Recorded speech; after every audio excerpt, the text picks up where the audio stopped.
Pembelajaran itu akan lebih bermakna ketika anak-anak memahami apa yang kita terangkan. Oh, begitu.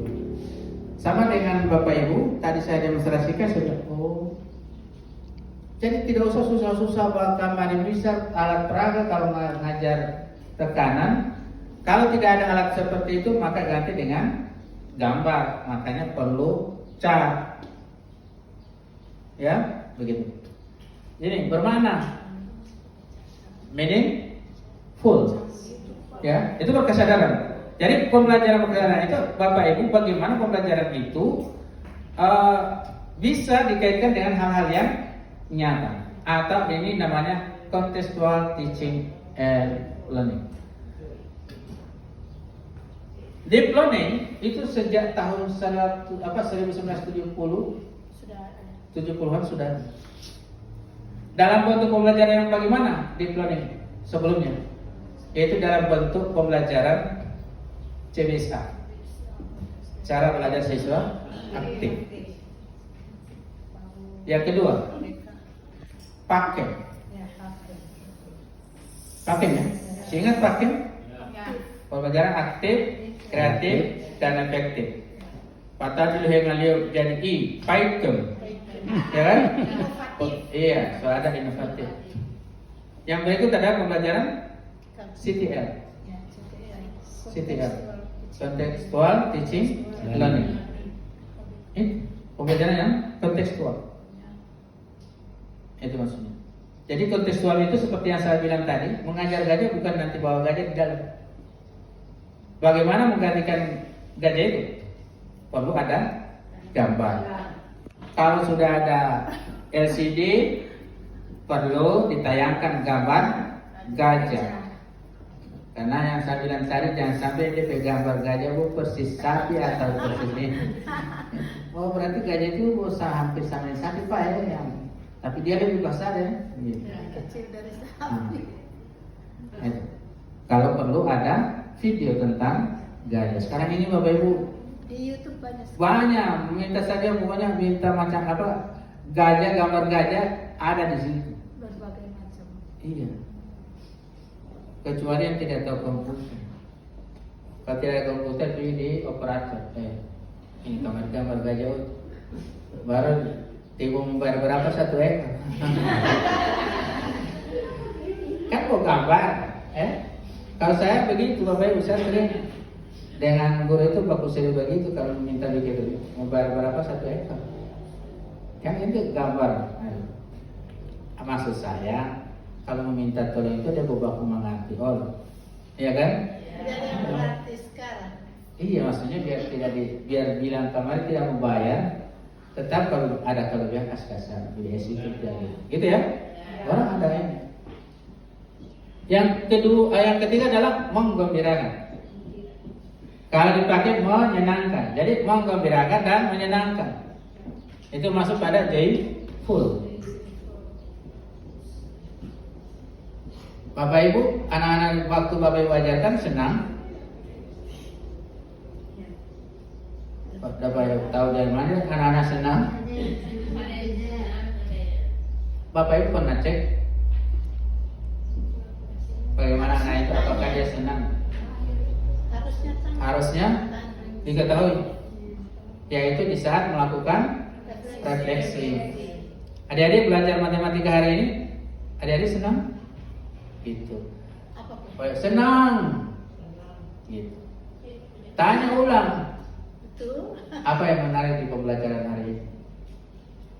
Angkat tangan. Gitu.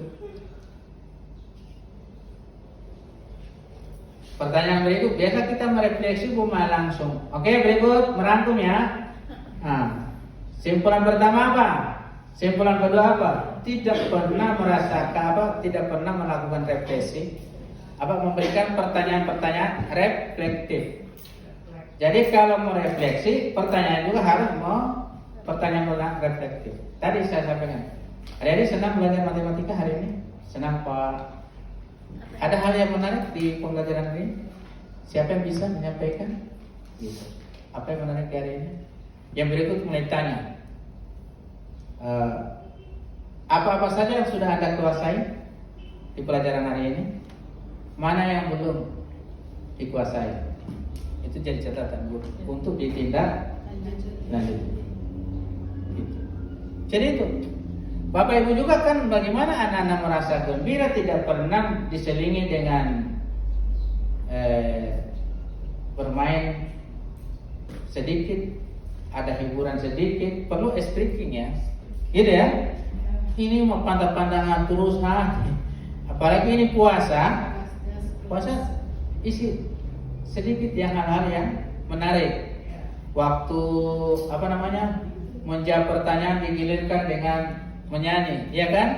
Tak berhenti di mana itu batu, situ yang menjawab, gitu kan? Gitu. Hilang itu ngantuk. Tahu kan mau melami batu. Karena dari sampai mati mau habis di sini lagu. Cepat-cepat. Iya. Paling tidak itu hilang ngantuk kan? Ya. Anak-anak jadi rileks lagi. Seperti itu.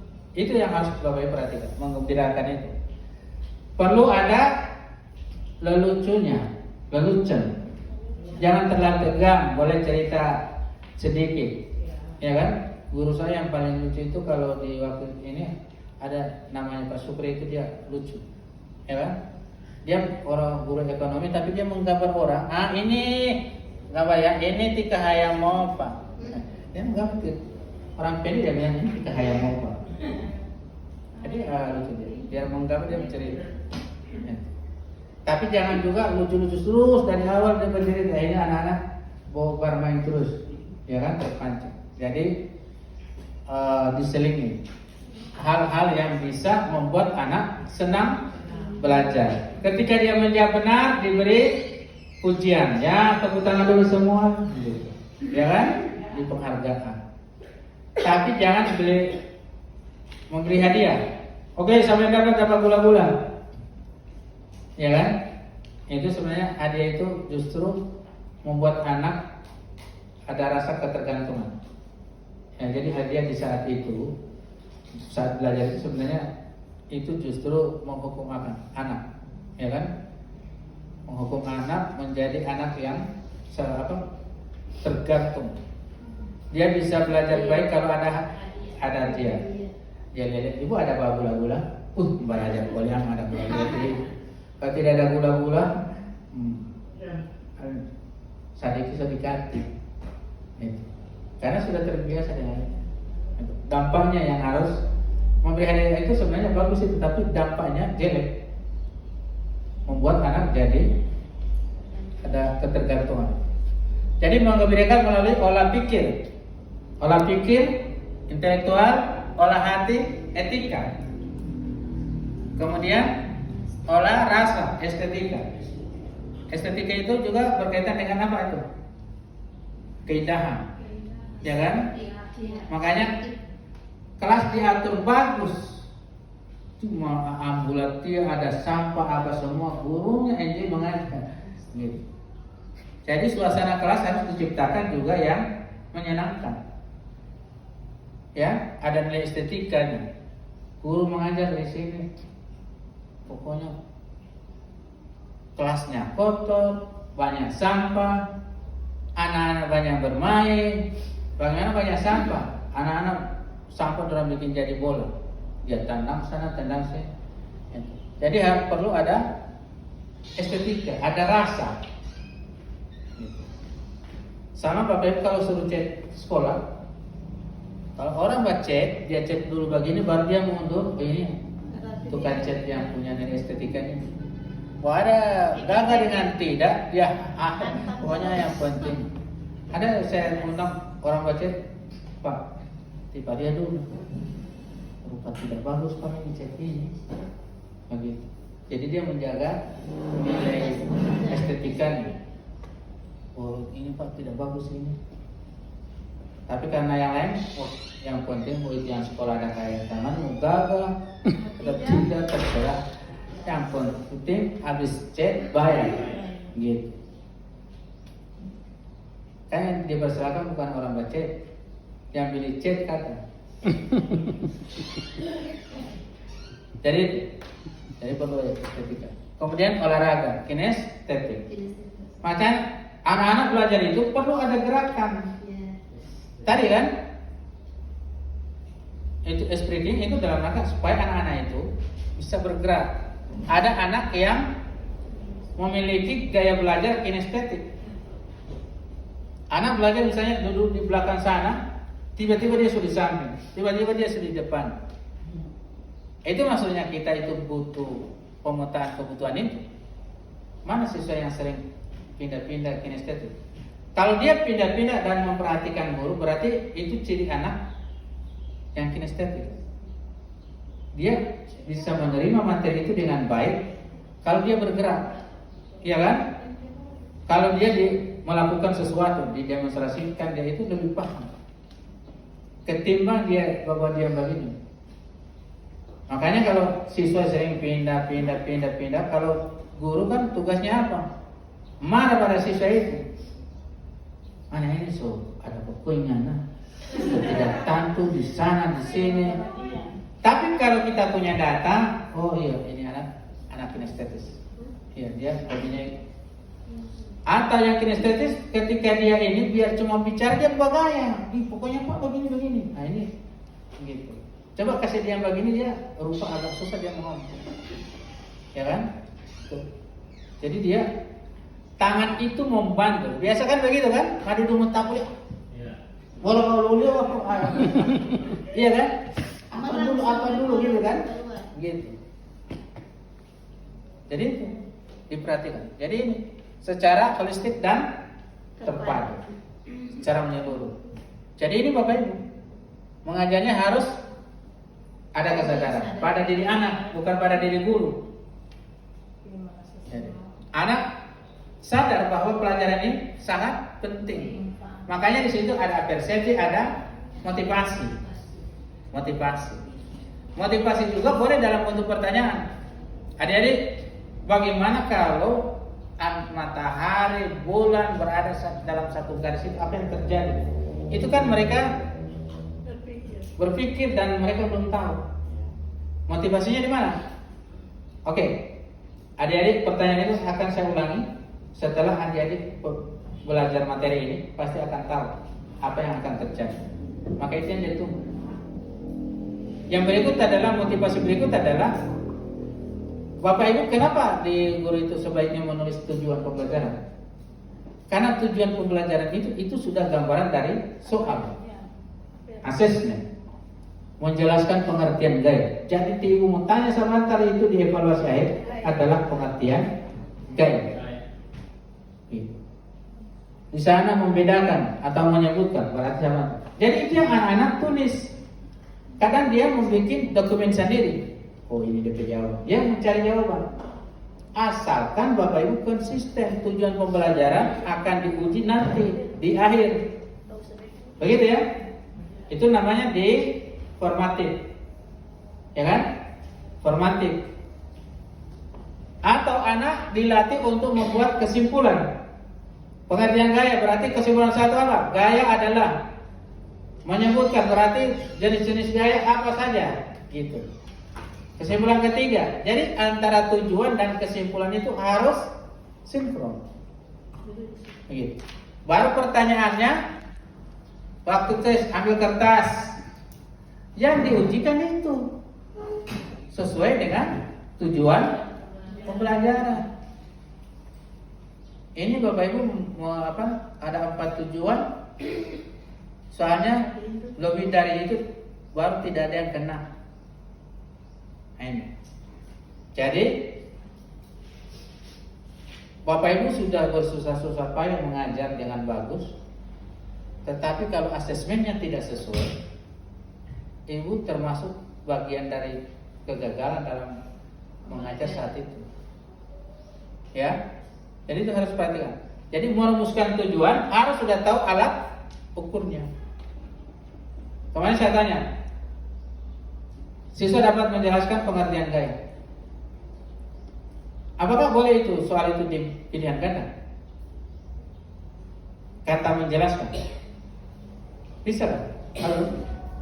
Halo. Kata menjelaskan apakah boleh di pilihan ganda? Ya, bisa. Nah, menjelaskan di situ Pak bukan operasional soal, tapi proses Pokoknya dia di situ. bisa Pak. Makanya yang saya minta itu, semua tujuan pembelajaran jadikan menjadi indikator soal. Jadi bisa. Pak di sana menjelaskan. Yang kita ukur itu adalah kompetensi. Kompetensi itu menjelaskan, menyebutkan, membedakan. Itu adalah kompetensi yang diminta pada siswa. Makanya kata menjelaskan di pilihan ganda pun boleh. Karena yang kita ukur kompetensi. Tapi kalau terpengaruh dengan kan mau memilih Pak, masa menjelaskan. Buat soal yang menuntut siswa, kompetensi siswa mampu menjelaskan, tapi dalam bentuk pilihan ganda. Begitu. Cuma bagaimana begini? Siswa dapat menjelaskan pengertian gaya. Soal yang muncul di situ bukan menjelaskan, tetapi menentukan definisi. Tarikan, dorongan yang mengakibatkan benda berubah adalah disebut titik-titik. Jangan gaya, memilih gaya kan? Padahal indikator soalnya adalah siswa mampu menjelaskan gaya. Maka soalnya adalah yang termasuk pengertian gaya di bawah ini adalah gaya adalah, gaya adalah, gaya adalah. Itu kan mampu mendefinisikan. Siswa dapat mengidentifikasi jenis-jenis gaya dibuat dalam pilihan ganda. Bagaimana itu mengidentifikasi? Berarti dari kumpulan ini dia lihat mana itu yang contoh. Iya, maksudnya di soalnya dari bagaimana dia? Di rumusan soal. Ini di pilihan ganda. Pernyataan. Boleh perhatikan pernyataan berikut. 1, 2, 3. Atau perhatikan gambar-gambar berikut ini. Jadi ada beberapa gambar. Yang termasuk itu berarti dia mau identifikasi. Begitu. Membedakan. Boleh ada gambar satu atau gambar lain atau langsung Dalam bentuk tadi. dalam bentuk pernyataan misalnya yang termasuk perbedaan antara A dan B itu boleh dalam bentuk. Gitu ya. Jadi itu yang namanya kompetensi. Kita tidak pernah naik di tarif satu level kognitifnya cuma C1 sampai C3 karena terpengaruh dengan bentuk soal. Masa mau menjelaskan pilihan ganda menjelaskan. Padahal kan boleh. Ya, bisa. Karena yang kita ukur kompetensi.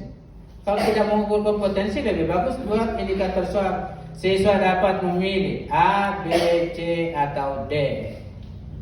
Itu saja kan? Kalau tidak butuh kompetensi. Tetapi di sini soal diminta pilihan ganda tapi indikator soalnya ini. Siswa mampu menjelaskan, siswa dapat mengidentifikasi, siswa dapat membandingkan. Begitu. Kalau membandingkan berarti harus ada gambar A, gambar B misalnya, ya kan? Bisa membandingkan. Atau ada pernyataan A, ada pernyataan B, dibandingkan. Jadi itu mana yang lebih efektif di antara dua pernyataan di atas, mana yang lebih efektif. Oke, sampai di sini ada pertanyaan Bapak Ibu? Bertanya dulu. Tidak ada mau bertanya.